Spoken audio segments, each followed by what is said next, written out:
Bonjour à tous, c'est Clélia, je suis ravie de te retrouver dans cette vidéo aujourd'hui. Alors aujourd'hui, je vais te raconter une histoire. J'ai adoré cette histoire et tu l'as sûrement peut-être déjà vue passer, mais j'avais envie de te la mettre en perspective. Donc, c'est l'histoire d'une famille, donc un père, sa femme, le fils. Et donc, tous les trois, ils ont un âne en fait. Et ils décident de se rendre en ville. Donc, ils partent, voilà. Le fils marche devant l'âne, les parents sont sur le dos de l'âne. Et là, ils rencontrent en fait un premier groupe de personnes qui s'arrêtent et qui dit mais c'est honteux, enfin. Donc les parents sont sur le dos de l'âne et l'enfant marche devant, mais c'est pas normal. C'est quoi ce... Enfin, vous avez un problème.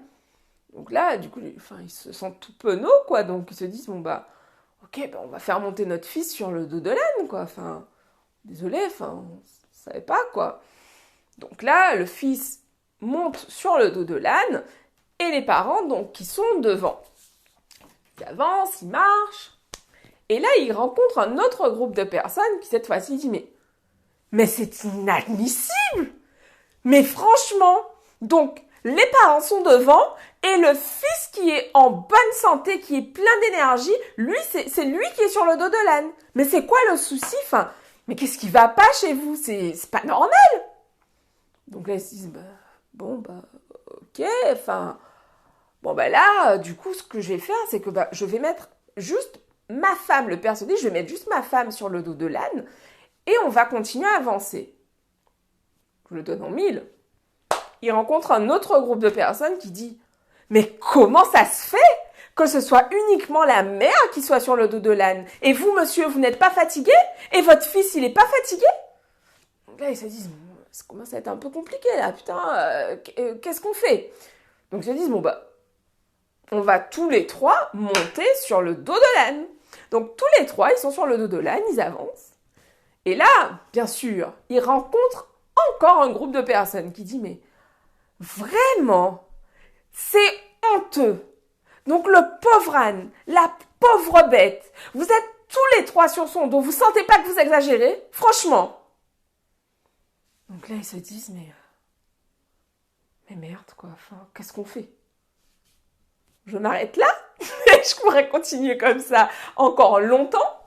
Le but de cette vidéo, c'est de te faire prendre conscience d'à quel point, en fait, le regard des autres, le jugement des autres, l'avis des autres, on s'en fout. Les gens auront toujours quelque chose à dire, en fait.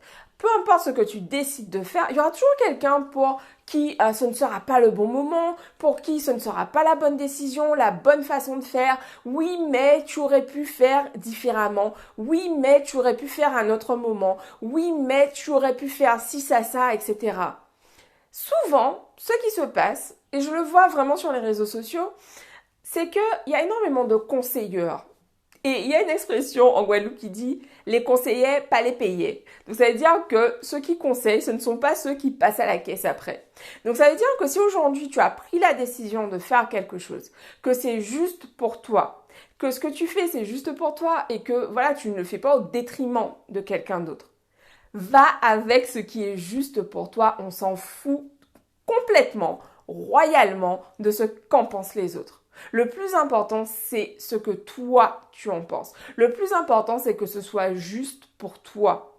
Donc vraiment, je tiens à te faire cette vidéo parce que le regard des autres, c'est vraiment quelque chose qui empêche énormément. Il y a beaucoup de personnes qui n'osent pas vivre leur vie parce qu'ils ont peur, parce qu'elles ont peur, les personnes, du regard des autres. Et je crois vraiment que plus on sera nombreux à dire arrêtez d'attendre le regard, arrêtez de vous occuper de ce que pensent les autres, et plus ça va être possible que certaines personnes se libèrent de ça, se disent ah ouais c'est vrai, t'es sûr? Oui, je suis sûre. Oui, tu peux vivre ta vie selon tes termes. Il n'y a pas besoin d'attendre un aval, d'attendre ton pont, le bon pour accord de qui que ce soit. Tu as décidé de vivre ta vie d'une certaine façon. Ok, soit il se peut que ça froisse certaines personnes, que ça dérange certaines personnes, que ça rende certaines personnes inconfortables. C'est ok, ça leur appartient en fait. Mais ce que toi tu décides de faire de ta vie, ça t'appartient complètement. Et vraiment, je dis ça en fait parce que pour moi, il n'y a rien de pire que d'avoir des regrets J'ai toujours eu ce truc où je ne veux pas avoir de regrets. Je veux vivre ma vie pleinement. Je veux me donner à fond. Je veux être fière de ce que j'ai réalisé. Et je veux vraiment me dire que putain, mais même si demain c'est fini, bah, je suis fière de ce que j'ai fait. Et c'est pour ça en fait que tous les jours, j'apprends, je me donne et je fais de mon mieux en fait. Et le mieux d'hier, c'est pas le mieux d'aujourd'hui, ce ne sera pas le mieux de demain. Il se peut qu'à certains moments, d'ailleurs, bah, demain, que je sois moins bien qu'aujourd'hui, ou que bah, après-demain, j'ai une forme olympique et là, je puisse tout envoyer. Mais tout ça, c'est OK, en fait. Mais j'avance, je crée, je fais ce qui est juste pour moi et je t'invite à en faire de même. Je vous embrasse et je vous dis à demain pour une nouvelle vidéo. Bisous à tous, ciao!